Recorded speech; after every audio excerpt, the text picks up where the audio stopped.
Nyun ngapunten, haflah niku tembung Arab, basa Arab. Basane Jawa slametan. Basane Jawa njekek genduren. Krungu ora ta iki? Basane Indonesia resepsi. Ngoten lho nggih. Dadi dalu niki awake dhewe syukuran resepsi genduren slametan. Kula genahke mengki tanu bodho ngsoso iki ya eneng to wong ora demen slametan ra nggih enten to. Nantre ya ora demen slamet ya bene aku ya. Wong sedenge slametan iku nyuwun slamet. Nyun sewu kula ajeng nyun pirsa. Selamat mendengarkan tausiah Kiai Haji Hasanun Budi Channel. Allahumma nyun sewu Pak Lurah. Kula niki ten pundi-pundi diceluk kiai engko timbang kula iki tambah dosa. Kula tak bares mawon. Kula niki sanes kiai sing kaya wong panitiane ya ora nyanggonku, dadi ora ngerti nggonku sejatine. Wong dijaluki mebel kok ora godak iki opo. Nyun sewu kula niki sanes kiai sing kaya jenengan bayangke kula di pondok gedhe utawi santri kathah mboten. Kula niki bares mawon diceluk kiai mergo omah kula niku bares mawon kelet masjid ngeten iki lho. Ngawit rada nembiyen nek pas kula ten griya wayahe salat fardu biasane kalih tangga-tangga niku dibentel-bentelne kon ngimami. Lah suwi-suwi tangga-tangga iki nyeluk kula ki kok kiai. Lah kula ya mendel mawon wong sajake ya menguntungkan ngono iki. Nyun sewu Mbak Lurah utawi Pak Ustadz sedaya. Kula niki gayan kula bendinten mucal. Kula niki guru aktif. Kula dereng pensiun senajan pun rada sepuh. Kula niki tukang mulang bahasa Arab khususnya bimbingan membaca kitab kuning makna gandul basa Jawa. Itu nama sebuah mata kuliah di jurusan pendidikan bahasa Arab, fakultasnya tarbiyah dan ilmu keguruan IAIN Ponorogo. Jadi aku ini dosen bode. Lek wong Ponorogo nyeluk kula niku mbah dosen niku asli panjene tekan saniki dereng pareng pensiun. Muga-muga ya diparingi sehat pandang yuswa. Dari 450 dosen karyawan IAIN UIN Ponorogo niku mboten enten sing mlebu sak urung kula niku. Profesor-profesor iki kabeh mahasiswa kula kabeh. Ya aku tekan saiki bodho entek mati. Kayak kula tekan saiki jek urip kula didangu ditimbali mriki muga-muga enten barokah manfaate. Nyun sewu wong kula ki dosen dadi upo ben aja kula ki ndredeg. Ben aja nyun sewu matur tatak. Iki kur tembung upama lho sedelut sedalu rong jam sak jam niki mengki jenengan sedaya iki upama tanggem mahasiswa mahasiswi ra nggih purun. Purun Bu. Jan wong kene ya kebangetan tenan. Apa ya eneng mahasiswi kok kempong kirot kaya ngono. Assalamualaikum.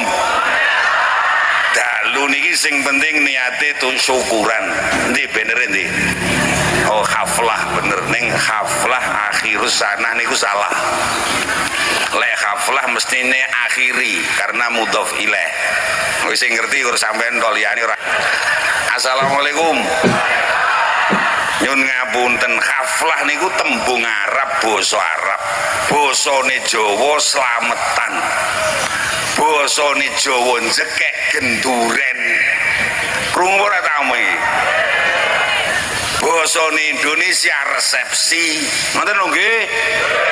Dadi dalu niki awake dhewe syukuran resepsi genduren slametan.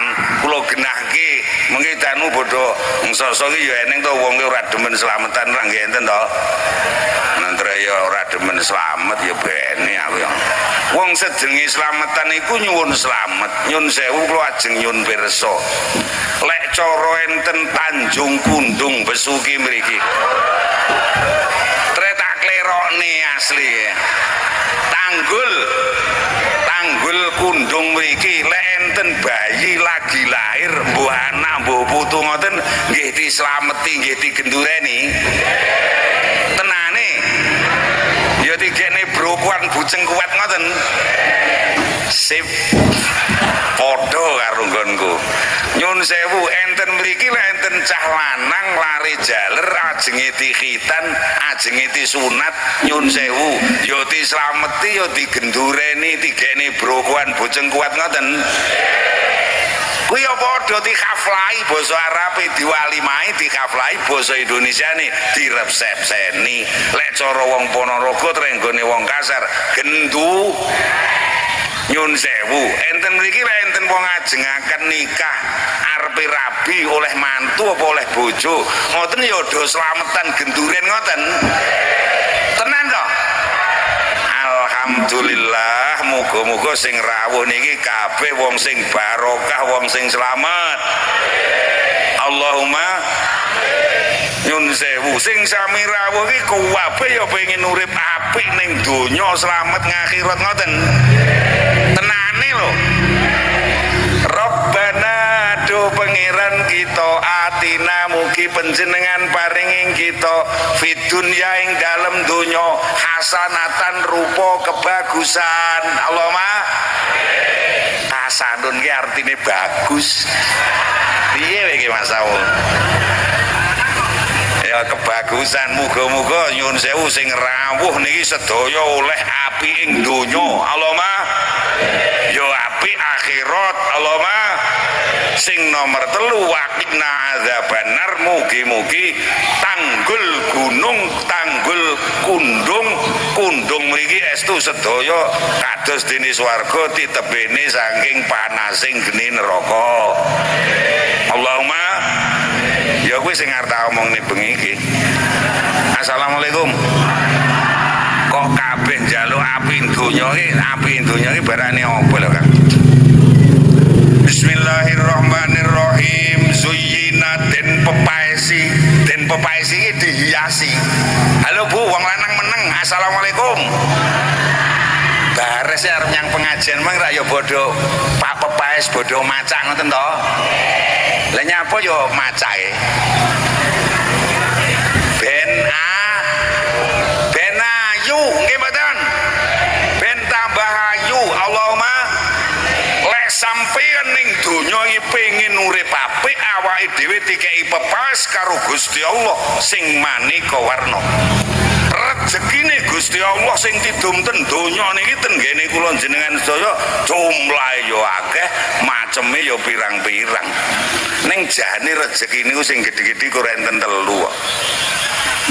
sapa mawon sing demen 3 perkara iki insyaallah umure isih dawa Allahumma cocokan mawon aku iki meh mati apa urung ya bengi iki sinten mawon wonge sing mengke jek demen sik remen karo 3 perkawis sing kajeng kula aturke insyaallah umure isih dawa ning sing wis rada jelek ya ora demen apa sing arep tak omongke 3 perkara iki dawuhe kitab dawuhe ulama 40 dina kas tumekeng praloyo alias bongko mulakno muga-muga sehat ke panjang yuswa Allahumma zuyyinaten pepaesi sing maesi sinten Gusti Allah linnasi kanggone para menungso apa hubus syahawati demen kalawan pira-pira keremenan assalamualaikum bares mawon ra bodho duwe kepinginan nggih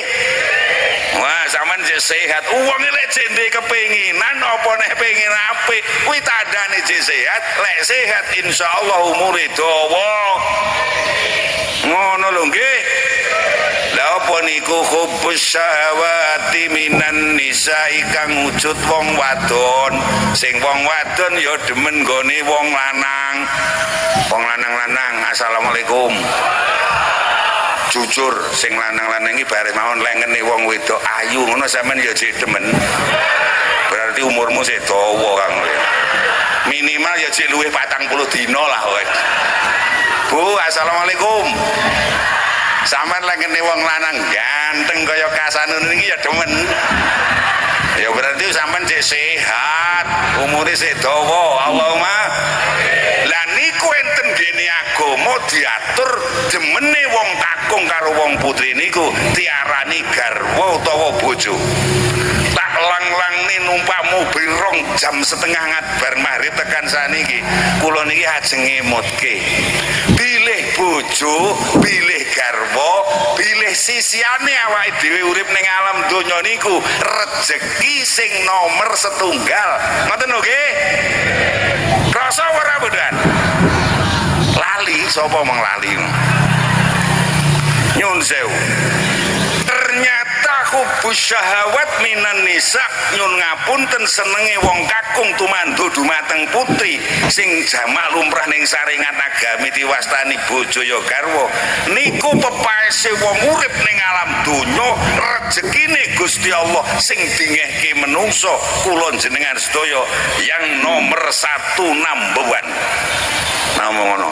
Mula Kang sampean lek ora ndek mobil apik kaya nek aku mang sampeyan ora duwe omah apik nyuwun sewu aja ngresah nemen-nemen. Sampene kudune rada ngrususah lek ora duwe. Ayo wis padha kok jawab dhewe ora ya wis. Nyuwun sewu lho nggih sing duda-duda sing rondo-rondo aku ora ngeneki tenan lho. Aku iki kur njelaske ngoten mawon nggih. Nyuwun sewu. Eleh wong lanang iki masih gagah ganteng dhuwur nyuwun sewu. Ning lek ora di bojo kuwi jenenge kere. Nyuwun sewu lho Yi. Wong wedok lha mbok ayu dunuk dublong sondol langit kaya Luna Maya lho. Eleh lek ora di bojo kuwi jenenge kula dongake sing rawuh niki sedaya sugih donya akhirat. Allahumma. Mulane ben dinten kula esuk mulang ning kampus, sore mulang, bengi ngaji lunga rono rene. Adoh-adoh aku lek kur ngene wong numpak motor mobil apik ora patek kemlenyer. Kula lek kur meruh omah apik gedhe magrong-magrong kaya ning lor kono mang. Eleh biasa meneh cekean boto diumpu-umpu. Aku lek ngerti pameri duit nih, eleh wong ya ora enak dicekek aku ngono. Sumpah, kula niki lek nyang undangan mantenan, genten dulur diceluk foto nyang ngarep, gek nggawa bojone rada ayu, sumpah milih aku. Agak sedikit kerikil lek audiene salah enten riko. Nah, kurang mundur saiki cara tata panggung. Ampun, pun. Mumbulut mboten kok kula milik bojone tiyang niku mboten bener. Nyun sewu, kula niki dununge wong lanang wong kakung pengin kadunungan rezeki sing nomor 1, syukur lek ayu gek salihah. Allahumma. Niki nyun sewu, kula matur ten pundi mawon sapa wonge sing pengin urip apik beneh ning donya, golek ekonomi gampang, nyun sewu donyane donya sing hasanah, kuncine kursi tok. Iso ngupeni, iso ngrukuni bojo kanthi sae. Sinten mawon wonge pokoke iso ngupeni bojo kanthi apik, insyaallah pinaringan donya sanesipun ingkang sae. Allahumma. Ning kok bendina tukaran. Ngewedhus bola-balik ya mendem. Wis to. Ayo buktine sing dawuh Gusti Allah, ngoten lho nggih. Oi. Bar pengajian iki pokoke lek dhek ngisi eneng sing wong lanang tukang misuhi bojo, eneng wong putri ora tau gatene wong kakung, padha ayo diurut keluargane, garwane digatene diopeni sing apik, nggih. Wong omah-omah kok medina tukaran kerah. Nyun sewu. Rezeki minggat. Wis to lah kok kowe lunga nyang Taiwan, Korea, Hong Kong, Jepang, Amerika 17 periode jaran. Ning lek karo wong omah ora apik mulih ya kur karep mringi suntut tok. Nggih mboten. Kula dongake sedaya rukun tentrem. Allahumma. Baris mawon Bu, assalamualaikum. Bojo iki penting mboten? Biyen pas wayah rabi rak dislameti dibrokoi dikaflahi nggih. Mula dadi bojo sing barokah. Lah buktine apa iki? Arep nerangne kaflah kaya ngene iki. Biyen bojo sampeyan bares pas wayah rabi sampeyan gablek apa? Ora ndek napa-napa to. Ning mergo kok slameti kok jalukne barokah ten ngene Gusti Allah, kok sedakoi njaluk donga nyang wong sak desa nyang undangan. Alhamdulillah nyatane sakniki dadi bojo sing barokah. Alhamdulillah.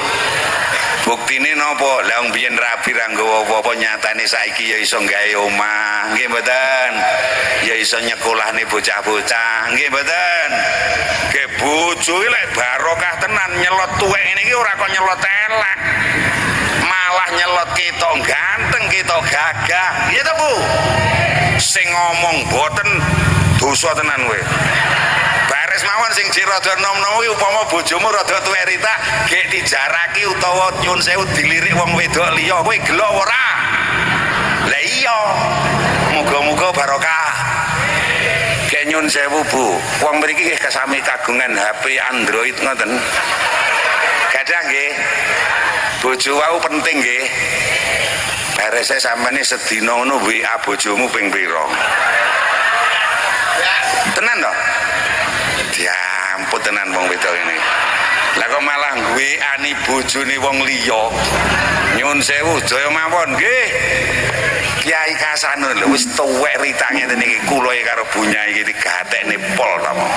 Saya lunga ngeten iki urung antek teko jam 2 lek WA wis ping 6 ta. Lho malah mulane kula niki tekan tuwek ya panggah sehat kopen rezeki lantur bature bodho entek mati ora mati-mati. Kuwi mergo kok gatene ngono lho. Lek ora percaya iki lho WA-ne tak wacane kupingmu rungono ora.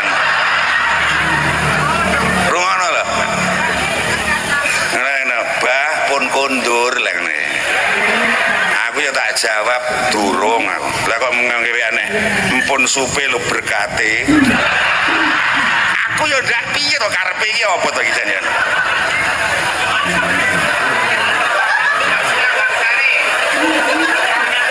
Lah aku iki wong lanang nyun sewu tanggung jawab pol sumpah aku kadung di WA ngene iki. Aku ra wani mulih lah nggo berkat. Lah nyapa lek wong iki ngaji resepsi adeno nggih mboten? Butuhe ra seneng atine tentrem ngoten nggih. Ayo garwane diopeni sing apik dhewe mawon nggih. Assalamualaikum. Wis aja ngen-ngen berkate kiai. Ora becik kuwi, lek nganti ora eneng. Assalamualaikum. Sing jenenge niki penting malih. Assalamualaikum. Sing jenenge rezeki niku pawakane gaib, tegese gaib sing pirsa Gusti Allah. Menungso oleh njaluk ning ora oleh milih niku rezeki. Nyun sewu lek kadung gampang ora kaya wong golek rezeki, ning lek kadung tinggi angel subhanallah ora kaya wong golek rezeki. Nggih mboten? Bojo nggih ngoten niku rezeki lek kadung gampang ora kaya wong ngitung manten golek bojo, ning lek kadung tinggi angel amit-amit. Ora jaminan wong sing ayu bojone kudu ganteng utawa wong ganteng bojone ayu. Ora jaminan wong sing sugih mesti oleh mantu cah sugih. Nggih mboten? Ya kur saparinge sing kuwasa. Nggih mboten? Ngono lho, Dul. Mulane bocah tanggul gunung ini iso-iso kan ya. Lah ya tanggul gunung, punung, pundung kene iso-iso ra ya lunga nyang rada lor rada kutha Bandung, rada ngalor nyang Tulungagung ngoten nggih. Lah sing jenenge lho wong bocah rapate iman. Eneng wong iki ya rada tuwek kek montor iki ya elek.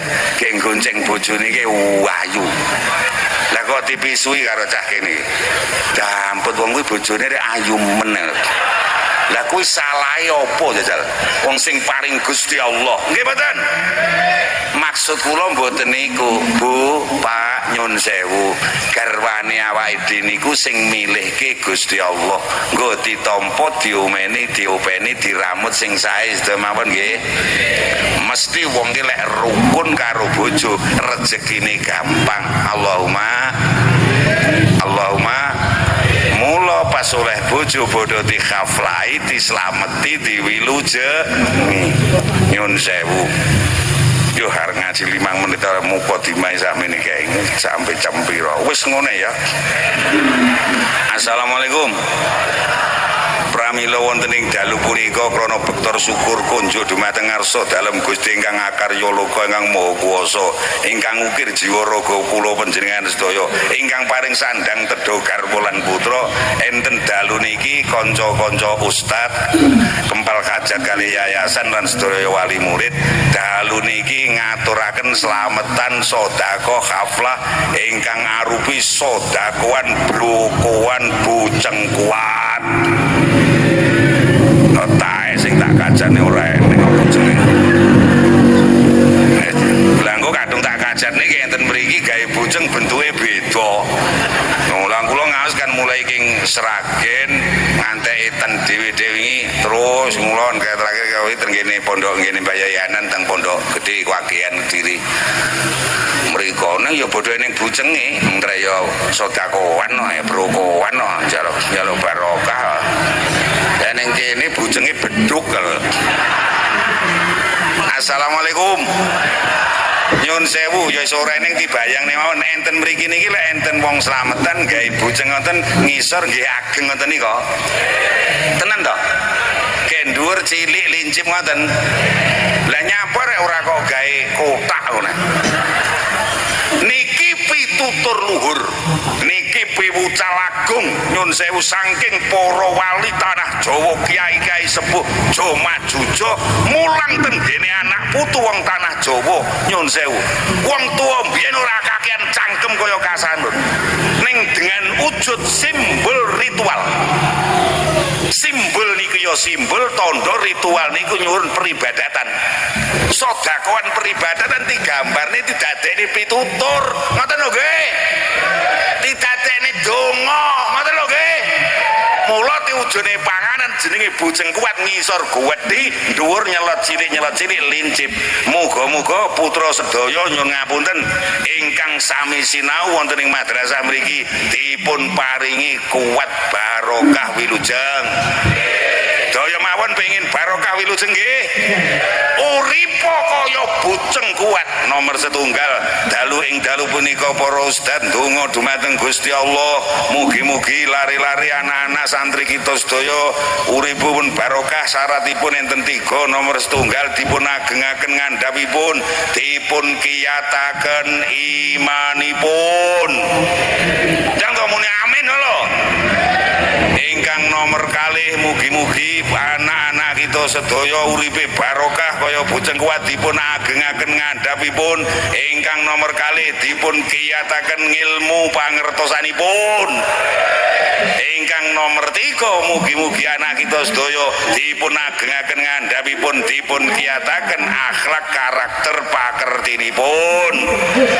Pikantuk donga lan sawa pangestu saking para yai, para ustaz lan para pejabat lan para sami ingkang sami katuran rawuh mriki sedayanipun. Matamu sing musrik didudono aku. Wong iki pitutur tak waca tenan nggih.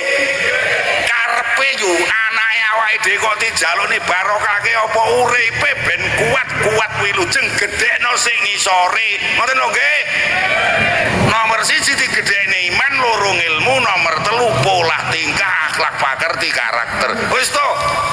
Bocah kundung mriki pokok imane kuat, ngilmune apik, akhlake mening, dijamin barokah kuat wilujeng sundul ngangkasa, slamet wilujeng donya akhirat. Allahumma